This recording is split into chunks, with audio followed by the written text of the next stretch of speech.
Comsec, can you provide Mr. Taguba a copy of his affidavit? Nandiyan dyan yata. Yung narrative, yung latest na narrative affidavit.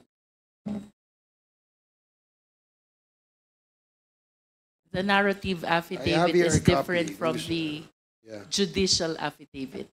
I have here a copy. Ayun. Yan na yata. Iba po ito. Can you...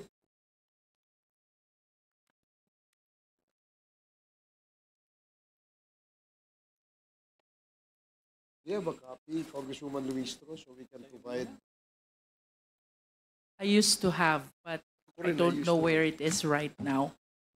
Anyway, earlier, the same question was asked of Mark Taguba, and he replied by saying that he doesn't have a copy of his affidavit, therefore, he will not be able to name the recipients of the so-called TARA system. Tama, di ba? Yan ang sinabi mo kanina. Yes po, Your Honor. But as soon as he gets a copy of his affidavit, maybe he can list down the recipients of the so-called TARA. I yield, Mr. Chair. Thank you. Is it the narrative type? Yan na ba yun? Hindi po, ito po yung letter po na pinadala ko sa inyo. That's a different, This one is a judicial affidavit. I remember he has a narrative type of affidavit. Mr. Chair, yes, Congressman perhaps Abante.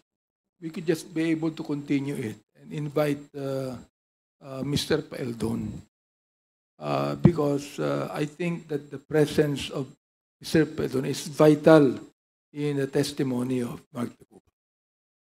If we can. Yes, we will. We will invite the former commissioner of the Bureau of Customs, Commissioner Paeldon.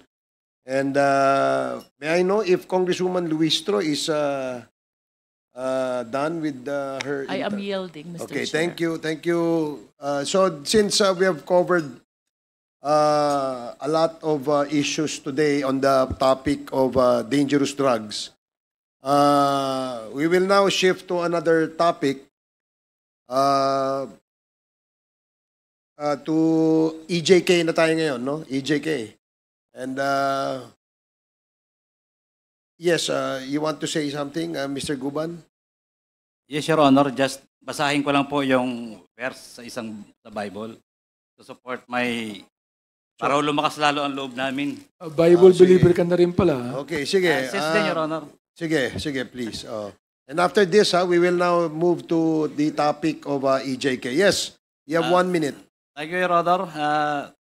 The honorable members of this Quadcom Committee, I want to start my presence here today with some things I have learned and realized through the sufferings and circumstances that I have went through these 6 to 7 years. And I thank our Lord Jesus Christ for restoring me and walking with me all this. God is calling to be people of truth and justice. Micah, verse 6, paragraph 8. He has told you, O man, what is good, and what does the Lord requires of you but to do justice, and to love kindness, and to walk humbly with your God. Kaya po, I am at peace right now, knowing that I had been faithful to God, and its call in my life to love justice, to do justice for this glory. Hindi ko man po makita noong una, mas naintindihan ko na po ngayon na dapat i-expose ang kadiliman at patuloy na sumunod sa Panginoong Hesus, na siyang ilaw at gabay ng aking buhay. Just like He rescued His people out of Egypt, just like rescued us from drains or saying, do His cross of Calvary, I know He will, and He is now rescuing me and saving me from this darkness and vindicating me as I trust, obey, and rely on Him day and night. May the Lord help us and strengthen us. Pray for me, pray for my well-being, pray and intercede for me, for my protection. Thank you, Lord. Thank you to all the honorable members of the Quadcom. Okay, salamat sa enlightenment, Pastor Jimmy. Thank you. Ano na lang, ano mo lang, you have a copy of your judicial affidavit, Mark? Nandiyan dyan. Nasaan na yung hawak mo kanina? Yung judicial affidavit. Ano po yun, yung letter ko po sa inyo? Wala kang kopya nito? Ito yung, pakibigay mo nga ito, ano, ito yata. Ito. So last question na ito ha. Para lang for the record, no. Can you go to page number 15? Page number 15. Sa'yo tong affidavit, no? Ito yung judicial affidavit mo, Mark. Yes po yun. Okay. Kino-confirm mo sa ito, ha? Okay. Doon sa page 15, nakita mo? Yes Question number 37. po. Yes po. Apart and separate from the payments you made to the Davao Group and Big Brother, can you tell us if you paid off anyone else at the Bureau of Customs? Ano ang sagot mo? Ayan po, offices that contacted me often are Port Collector Office, MICP, SSPDC, COMSEN, CIIS District, IPRD. Chair, IG. can we direct the resource person to read clearly? Pakilakasan mo lang.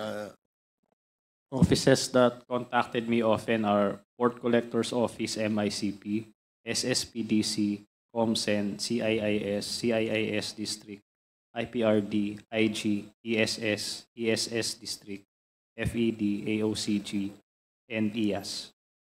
Okay. So, malinaw po. At yan ay tutuloy natin, no, sa susunod natin na hearing. And last, for the record, sino ba si Jojo Bacud? Sa SSPDC po siya nung... So, empleyado siya ng Bureau of Customs. Opo. Okay, sige. Salamat. Mr. Chair, So, if we could be able to invite the very people that are actually heading those offices in Yes. the next hearing. yes, we will, Your Honor.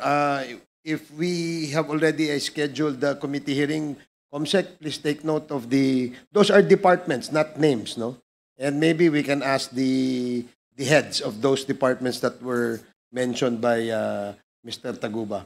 I'd So- like to make it a motion, Mr. Chair.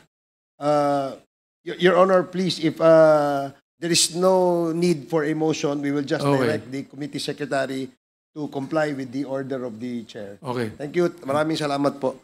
So now we will now proceed sa next topic, a topic of EJK. For the meantime, 1-minute suspension para po yung mga ating resource persons sa dangerous drugs. Maraming salamat po sa inyong resource persons na inimbitahan to speak about yung nangyaring pagpatay sa kanyang asawa sa Davao, no, when the Davao Dumoy raid was implemented, where a warehouse of shabu was discovered. At isa doon sa mga napatay ay yung husband nitong ating resource person sa ngayon, who is allegedly a drug lord. So gusto nating bigyan ng pagkakataon nito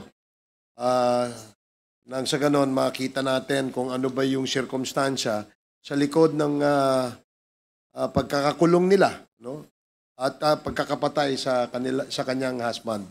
So yes, Congressman Paduano. Chairman, ano lang po, can I request that before we proceed with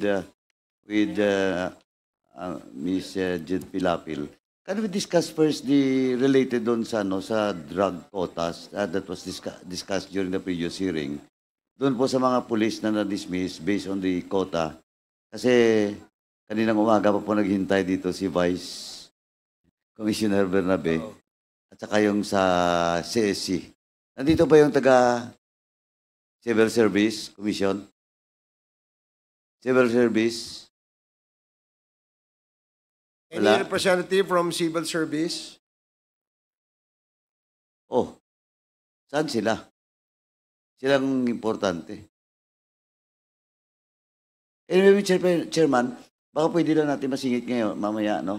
Kasi si Vice Commissioner Bernabe is already informed at he participated during the last hearing. Ang mahalaga ngayon dito, Mr. Chairman, is yung presence ng CEC because I have with me all the case folder that was also submitted by the CEC to this committee, Mr. Chairman. So we cannot discuss this unless in the presence of the CEC.